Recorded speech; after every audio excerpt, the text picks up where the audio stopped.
আর কিছুদিন পর থেকে শুরু হতে চলেছে আইসিসি সবথেকে বড় টুর্নামেন্ট।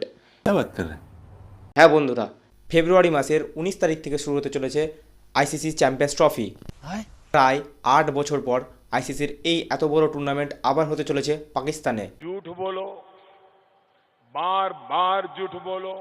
হ্যাঁ বন্ধুরা, এবছর চ্যাম্পিয়ন্স ট্রফি হোস্ট করতে চলেছে পাকিস্তান। क्या बात है सर, क्या बात, ये बात है।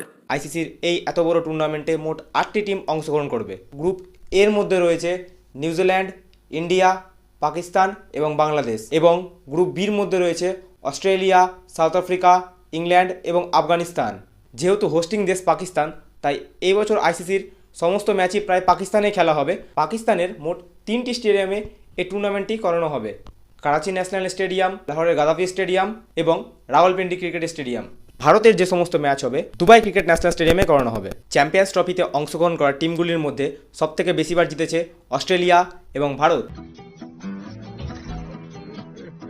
এবারে চ্যাম্পিয়ন্স ট্রফিতে মোহাম্মদ আমিরের দুর্ধংস বোলিং দ্বারা পাকিস্তান শেষবারে চ্যাম্পিয়ন্স ট্রফির বিজয়ী হয়।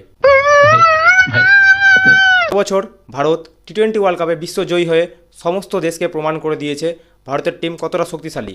ভারত কি পারবে এবছর চ্যাম্পিয়ন্স ট্রফি জিততে? তোমাদের কি মনে হয়? তোমরা তোমাদের মত অবশ্যই কমেন্টে জানাও। যদি ভিডিওটা ভালো লাগে তাহলে ভিডিওটাতে অবশ্যই লাইক করো, সাবস্ক্রাইব করিও আমার এই চ্যানেলটা। ক্রিকেট রিলেটেড এরকমই ভিডিও পেতে আমার এই চ্যানেলটাকে সাবস্ক্রাইব করো। দেখা হচ্ছে পরবর্তী ভিডিওতে।